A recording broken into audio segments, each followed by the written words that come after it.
यह कहानी है एक छोटे से गांव श्यामपुर की। यह गांव पिछले कई वर्षों से भयंकर गर्मी से पीड़ित था, क्योंकि श्यामपुर गांव में कई बरसों से बारिश नहीं हुई थी, जिस वजह से इस गांव के नदी तालाब सूख गए थे। इस गांव में रहने वाले गरीब किसानों को खेती करने और पानी पीने के लिए गांव के जमींदार के कुएं पर निर्भर रहना पड़ता था। रामू भयंकर धूप में खेतों में कड़ी मेहनत कर रहा था कि तभी उसका बेटा लखन आकर रामू से कहता है, पिताजी, माँ ने आपके लिए खाना और मटके का ठंडा पानी भेजा है। अच्छा हुआ तू आ गया लखन, मेरा गला प्यास से सूखा जा रहा था। पिताजी, हमारे गांव में इतने सालों से वर्षा नहीं हो रही है और हमारे गांव में इतनी अधिक गर्मी पड़ती है, तो फिर हम लोग अपनी जमीन को बेचकर दूसरे गांव में रहने क्यों नहीं जाते?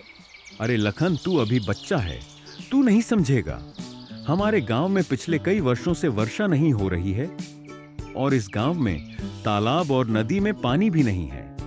सिर्फ जमींदार के कुएं पर ही पानी है और जमींदार उसी को कुएं से पानी देता है, जो लोग अपने जमीन के कागज जमींदार के पास गिरवी रख देते हैं। यह तो गलत है पिताजी। माना जमींदार सबको अपने कुएं से पानी देता है, मगर बदले में काम भी तो बहुत अधिक लेता है। तुम वाकई बहुत ही ज्यादा समझदार हो लखन, इसीलिए तो मैं तुम्हें पढ़ने के लिए तुम्हारे मामा के घर पर भेज रहा हूँ। मुझे विश्वास है कि जब तुम पढ़ लिख कर इस गांव में आओगे तो वर्षों से चली आ रही इस अत्याचार की परंपरा को जरूर तोड़ोगे। रामू अपने बेटे को पढ़ने के लिए उसके मामा के घर भेज देता है। 15 साल बाद रामू का निधन 5 साल आगे ही हो गया था। रामू के निधन के बाद उसकी पत्नी सीता अब खेतों में खेती किया करती थी।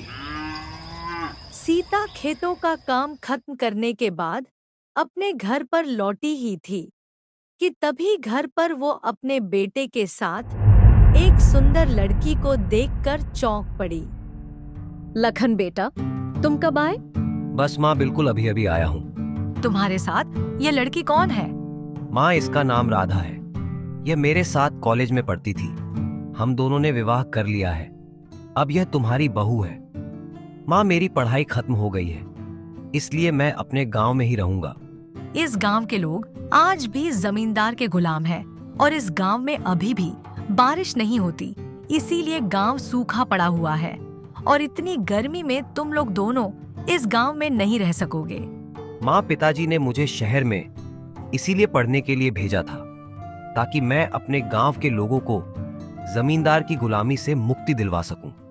अगले दिन लखन जमींदार से मिलने उसके घर पहुंच जाता है। अरे लखन, तुम गांव में कब आए? बस जमींदार जी, कल को ही आया हूँ। जब तुम गांव छोड़कर गए थे तो कितने छोटे थे, देखो अब कितने बड़े हो गए हो। चलो अच्छा है कि तुम आ गए। तुम्हारे पिताजी 5 वर्ष पहले ही इस संसार को छोड़कर चले गए, अब उनका काम तुम करोगे। मैं यहाँ पर काम करने नहीं आया हूँ, अपने खेत के कागज लेने के लिए आया हूँ। क्या बकवास कर रहे हो तुम? मैं बकवास नहीं कर रहा, बल्कि सच कह रहा हूँ। मूर्ख, शहर में 4 किताबें क्या पढ़ ली, खुद को बहुत बड़ा बैरिस्टर समझने लगे। मत भूलो, श्यामपुर गांव पानी नहीं देता। अगर तुम अपने खेत के कागज यहाँ से ले जाओगे तो फिर मैं अपने कुएं से तुम्हारे घर वालों को पानी नहीं दूंगा। आप पानी देना नहीं बंद कर सकते, क्योंकि मेरे पिताजी ने बरसों से आपकी गुलामी की है। जमींदार गुस्से से लखन को खेत के कागजात पकड़ाते हुए कहता है, जाओ, आज से तुम्हारा खेत तुम्हारा है। लखन जमीन के कागज लेकर वहां से चला गया। लखन के जाते ही जमींदार का साथी चंदू कहता है, ये क्या जमींदार साहब, आपने इतनी आसानी से हार मान ली? ऐसे तो यह लड़का सारे गांव की जमीन छीन कर ले जाएगा। चिंता मत करो चंदू, अब आगे आगे देखो कि होता है क्या। अब आने दो पानी लेने। अगले दिन जब सीता जमींदार के कुएं पर पानी लेने जाती है तभी जमींदार सीता से कहता है, सीता, तुम्हें मेरे कुएं से पानी नहीं मिलेगा, लेकिन क्यों जमींदार जी? क्योंकि तुम्हारे बेटे ने तुम्हारे जमीन के पेपर मुझसे ले गया है। जब तक मुझे फिर से जमीन के पेपर नहीं मिलते, तब तक तुम्हारे परिवार को मेरे कुएं से पानी नहीं मिलेगा। जब सीता को पानी नहीं मिलता है तो वह अपने घर चली आती है और अपने बेटे से कहती है, अभी भी समय है बेटा, खेत के कागजात जमींदार को दे आ। बेटा, अब मुझसे इस गर्मी में बिना पानी के रहा नहीं जा रहा है। अपनी माँ की बात सुनकर लखन की आंखों में आंसू आ गए और वो चुपचाप घर से निकल जाता है और जंगल की ओर चला जाता है। तभी उसे जंगल में एक गुफा दिखाई देता है। ये गुफा तो रहस्यमय लग रहा है। एक बार उसके अंदर जाकर देखना चाहिए कि उसके अंदर क्या है। क्या आप इस तरह का कार्टून एनिमेशन वीडियो बनाना सीखना चाहते हैं तो आज ही ज्वाइन कीजिए लाइव क्लास सेक्शन में। ऑफर सीमित है। ज्यादा जानकारी के लिए डिस्क्रिप्शन में दिए गए नंबर पर संपर्क करें। लखन यह सोचकर गुफा की ओर चला जाता है। गुफा के अंदर जाते ही वह स्वयं को एक गांव में मौजूद पाया। तभी लखन के कानों में किसी स्त्री की आवाज टकराई। कौन हो तुम? लखन ने जैसे ही पलट कर देखा तो पीछे एक स्त्री खड़ी हुई थी और लखन को देख रही थी। मेरा नाम लखन है और मैं श्यामपुर से आया हूँ। इतना कहकर लखन उसको सारी घटना बताता है।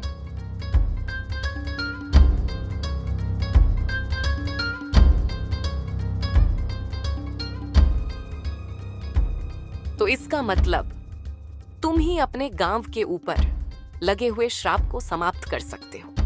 मैं आपकी बात का मतलब नहीं समझा। चलो, मैं तुम्हें अपने गांव के राजा से मिलवाती हूँ। वही तुम्हें बताएंगे कि तुम्हारे गांव में गर्मी पड़ने और वर्षा न होने का क्या रहस्य है।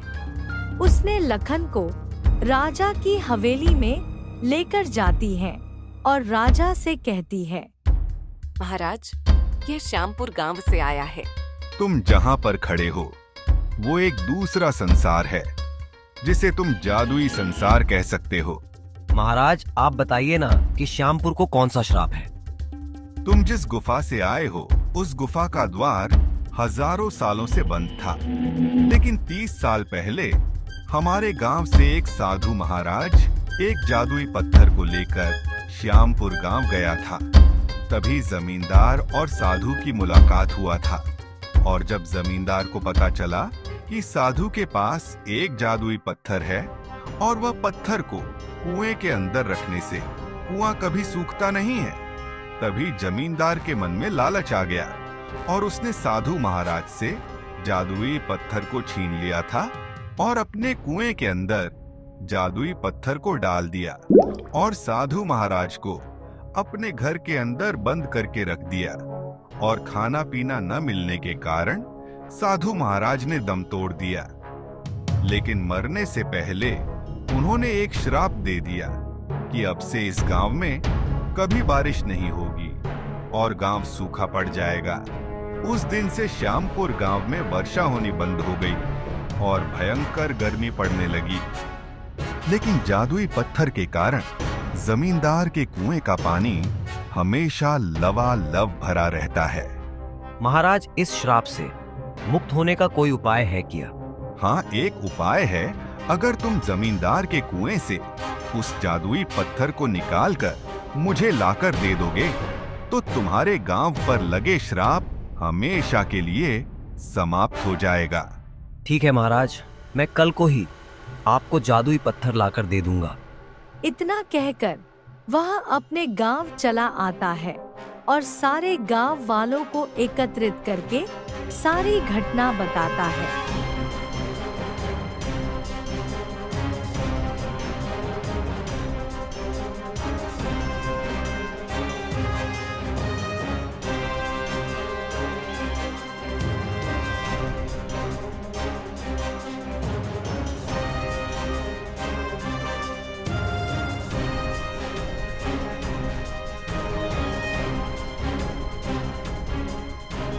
यह सुनकर गांव वाले गुस्सा हो जाता है और गांव का एक आदमी गुस्से से बोलता है। इसका मतलब जमींदार के वजह से ही हमारे गांव को श्राप मिला है। इस जमींदार को तो छोड़ेंगे नहीं। हाँ भाई, तुम ठीक कहते हो। इस जमींदार के वजह से ही इतने सालों से गांव में वर्षा नहीं हुई है। जमींदार को पुलिस के हवाले करना होगा, उसकी सजा यही है। हाँ, तुम ठीक कहते हो। चलो पुलिस वालों को लेकर जमींदार के घर। इतना कहकर सभी गांव वाले पुलिस को लेकर जमींदार के घर जाते हैं। जमींदार गांव वाले और पुलिस को देखकर डर के मारे बोलता है। सभी गांव वाले और पुलिस मेरे घर पर क्यों आए हैं? जमींदार, तुम्हारे वजह से हमारे गांव में कई सालों से वर्षा नहीं हो रही है। क्या बोल रहे हो तुम? मेरे वजह से गांव में वर्षा नहीं हो रही है? क्या मतलब है तुम्हारा? मैं कुछ समझा नहीं। तब लखन जमींदार को सारी बात बता देता है। लखन की बात सुनकर जमींदार को सारी बात समझ में आ जाता है और जमींदार गांव वालों से बोलता है। गांव वालों, मुझे माफ कर दो। मेरे वजह से गांव में इतने सालों से वर्षा नहीं हुई है और गांव भी सूखा पड़ा है। तुम्हें माफी नहीं, सजा मिलेगा। तुम्हारे वजह से हम लोग इतने सालों से परेशान हुए हैं। इंस्पेक्टर साहब, गिरफ्तार कर लीजिए इस जमींदार को और इसके साथ ही इस चंदू को भी। पुलिस वाले जमींदार और चंदू को गिरफ्तार करके जेल में डाल देते हैं। लखन और सभी गांव वाले मिलकर कुएं से उस जादुई पत्थर को निकाल लेते हैं और लखन जादुई पत्थर को लेकर राजा के पास चला जाता है। महाराज, में ले आया उस जादुई पत्थर को। ये लीजिए महाराज। लखन, तुमने इस पत्थर को लाकर अपने गांव में लगे श्राप को हमेशा के लिए समाप्त कर दिया। अब से तुम्हारे गांव में आगे की तरह वर्षा होगी और गांव भी हरियाली से भर जाएगा। यह सुनकर लखन खुश हो जाता है और वहां से चला जाता है। लखन गांव पहुंचकर देखता है कि गांव में बारिश हो रही है। यह देखकर लखन और गांव वाले बहुत खुश हो जाता है और गांव के सूखे तालाब और नदी पानी से भर जाती है और गांव आगे की तरह हरियाली से भर जाती है। और हम YouTube चैनल को सब्सक्राइब करना बिल्कुल ना भूलें। तो मिलते हैं एक और अनोखी कहानी में। तब तक स्वस्थ रहें, मुस्कुराते रहें। सीता, अगर ऐसे ही आंधी और बारिश चलती रहे तो हमारी सारी फसल नष्ट हो जाएगी। आप भगवान पर भरोसा रखिए, भगवान हमारे फसल को कुछ नहीं होने देंगे। हरिपुर गांव में श्यामू नाम का गरीब किसान अपनी पत्नी सीता और बेटे गोलू के साथ रहता था। इस बार उसने मिर्च की खेती की थी और फसल बहुत अच्छी हुई थी। दोनों बहुत खुश थे और छत की मरम्मत और गोलू के लिए टीवी लाने की योजना बना रहे थे। तभी अचानक तेज बारिश हुई और पूरी मिर्च की फसल बर्बाद हो गई। सीता ने सुझाव दिया कि बचे हुए मिर्च से पकोड़े बनाकर बाजार में बेचे जाएं। श्यामू ने ठेला लगाया और पकोड़े खूब बिके। कुछ ही दिनों में श्यामू ने फिर से खेती शुरू की, इस बार बैंगन की। लेकिन गर्मी के कारण फसल फिर सूखने लगी। सीता ने सुझाव दिया कि कुआं खुदवाया जाए। पैसे न होने के कारण श्यामू ने जमीन गिरवी रखकर जमींदार से कर्ज लिया और कुआं खुदवाया। इस बार फसल अच्छी हुई, लेकिन जमींदार अब उसकी जमीन हथियाने की साजिश रचने लगा। एक रात उसने गायों को खेत में छोड़ दिया, पर श्यामू ने समय पर बचा लिया। फिर वह खुद खेत में जड़ छिड़कने आया, लेकिन सीता ने उसे रंगे हाथों पकड़ लिया और गांव वालों को बुला लिया। गांव वालों ने जमींदार की सच्चाई जान ली और उसे खूब फटकार लगाई। अंत में श्यामू ने मेहनत और ईमानदारी से फसल बेचकर सारा कर्ज चुकाया और अपने परिवार के साथ खुशहाल जीवन जीने लगा। इस पूरी कहानी को देखने के लिए आप हमारे YouTube चैनल मिनी जंक्शन में जाइए, इसमें पूरी कहानी मिल जाएगा। क्या आप इस तरह का कार्टून एनिमेशन वीडियो बनाना सीखना चाहते हैं तो आज ही ज्वाइन कीजिए लाइव क्लास सेक्शन में। ऑफर सीमित है। ज्यादा जानकारी के लिए डिस्क्रिप्शन में दिए गए नंबर पर संपर्क करें।